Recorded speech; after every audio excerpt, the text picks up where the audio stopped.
Welcome to another video from explainingcomputers.com. This time I'm going to take a look at the latest version of the Davinci Resolve professional video editor. This is available in both free and paid versions, although here we're looking at the free version, and specifically in version 14 they've added in a great audio editor and they've also made some significant speed enhancements. So, let's get the latest version of Davinci Resolve.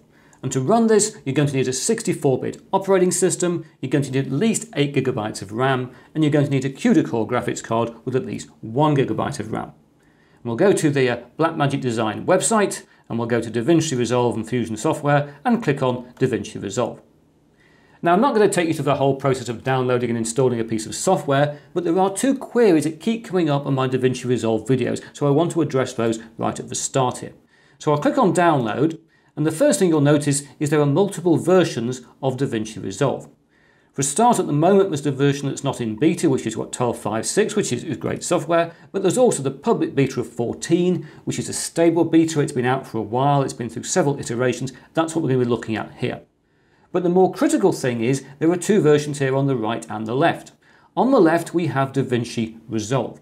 This is free software. People keep telling me in the comments on YouTube they've downloaded Davinci Resolve. It's not free, Chris, they say, it's a trial. That is because they've downloaded the wrong version of the software. They haven't downloaded Davinci Resolve, they've downloaded Davinci Resolve Studio, which is the paid version of the software, currently costs $299. So if you download from over here on the right, you will not get free software, you'll get a trial. If you download on the left, you will get Davinci Resolve, and it is free. And free means free, there's no time limit, there's no watermark, nothing like that. As you can see, you can get the software for Mac, Windows or Linux. I'll click on Windows here for me, and you'll get to this screen where you have to fill in your details, and then you actually press the button and get the software. Don't worry, you don't get spam when you've done this. I've been using Davinci Resolve for many years now, and I've never had any emails from the Blackmagic Design I wouldn't have wanted to get. You just get the occasional thing about new software features and that sort of thing. But the problem people have with this screen is they fill it in, and then they fill all their details in, and then go, how do I get the software? And the answer is there's a button down here, but they don't always find that. And therefore they don't know what to do, and they get very mad and they moan at me. So if you do not get the button, and here I've got a scroll bar, but if you don't, press F11, which will make your screen a bit bigger, so you might get the button that way. And if not, press Control and minus on the keyboard under Windows anyway, and you'll get the screen coming up with no scroll bars, and you'll find the button. So I'm not going to fill my details in here to get the latest version of Davinci Resolve. I'll come back to you when it's installed. So, here we are in Davinci Resolve 14. It was, as previously with Davinci Resolve, a very straightforward installation, although after the installation I did have to update my graphics drivers to get the program to run. This is quite common with Davinci Resolve, it's very picky about having the latest drivers for your graphics card. Anyway, once it was running, the first thing you notice if you've seen Davinci Resolve before is that rather than having 4 tabs down the bottom of the screen, we have 5 tabs. Because what they've done is they've added in the Fairlight audio editor. So we have this fantastic audio editing screen on top of the screens we had previously. So what I thought I'd do is just talk you through the screens we've got here. I'm not going to go through everything in great detail because I've made other Davinci Resolve videos, but just to basically talk through the workflow in this package. So first of all, we have what's called the Media Pool, the Media tab. And here you bring in your files from your drives on your machine, and you can grab a file and sort of drag it down into your media pool, and it then becomes available to use in your project. And if we pick it up there, you can inspect obviously what's going on with that particular clip.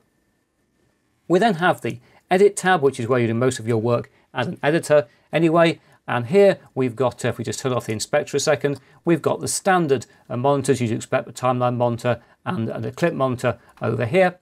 And it's all very nice and responsive. And really, the thing you notice more than anything else with Davinci Resolve 14 is that it's just a more responsive package. They've rewritten it from the ground up to be a lot faster, and that certainly shows. Here, I'm actually running this on my i7. It's not the machine I started running on at the start of this video, because that's a more difficult one to record, and I'd forgotten that when I started making this video, and I was launching Resolve. So I've shifted machines across, and this is actually running Windows 7 rather than Windows 10, and it's running without an internal graphics card. So in theory, this shouldn't even work with Resolve, but it does. And I think that's one of the things you can see as a big difference between Resolve 14 and previous versions. It runs better on lower spec hardware, and that's a great thing if you happen to want to run a video editor on lower spec hardware. So basically here you've got your media pool where you can grab a clip and drag it down onto the timeline. We could grab, I don't know, that thing and pull it down, say, under there if we wanted to. And we've also got our effects library, so we can get to all the different effects if you want them. And you can turn these things on and off and rearrange things on the screen to be exactly as you would wish. So you can sort of decide on your actual particular workspace. And of course you can save your workspace as you can in any decent video editing package.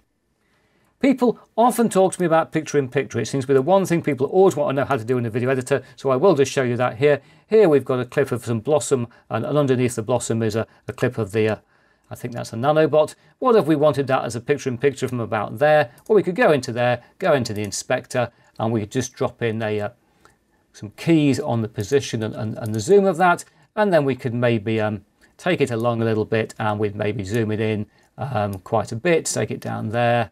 Maybe quite not that much, Chris. And we could maybe pull it across like that and pull it across like upwards. And then we'd have something which would become a nice picture-in-picture effect as it, if I can grab it, zoomed across. So anyway, that's how you would do picture-in-picture on this sort of package.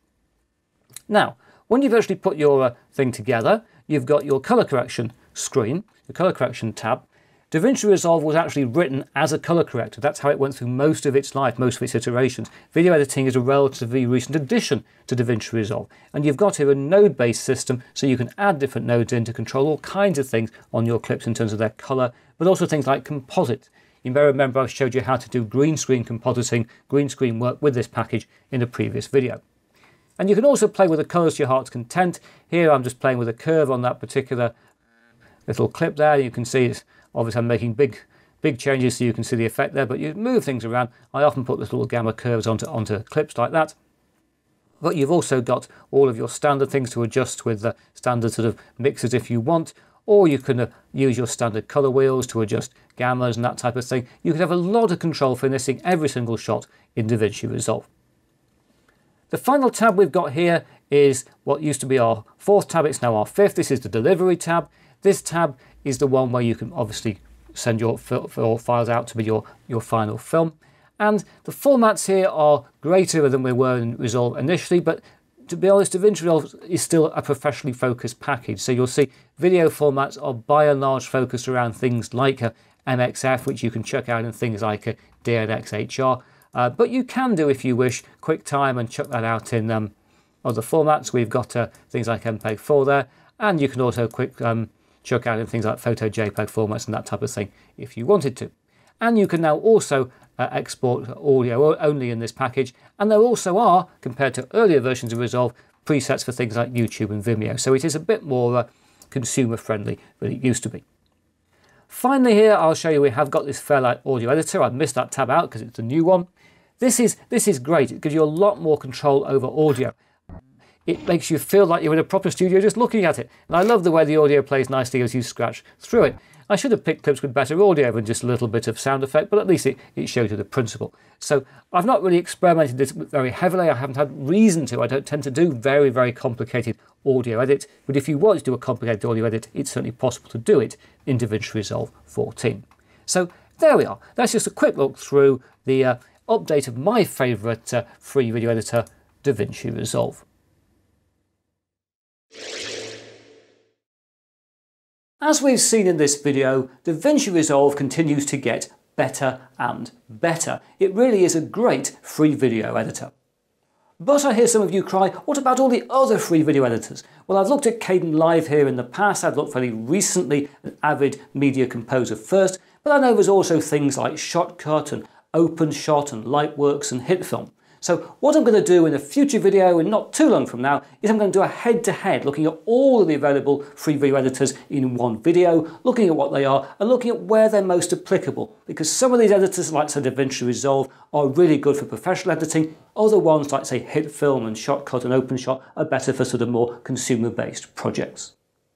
Anyway, That's now it for this video. I hope you've enjoyed what you've seen here. If so, please press that like button. If you haven't subscribed, please subscribe, and I hope to talk to you again very soon.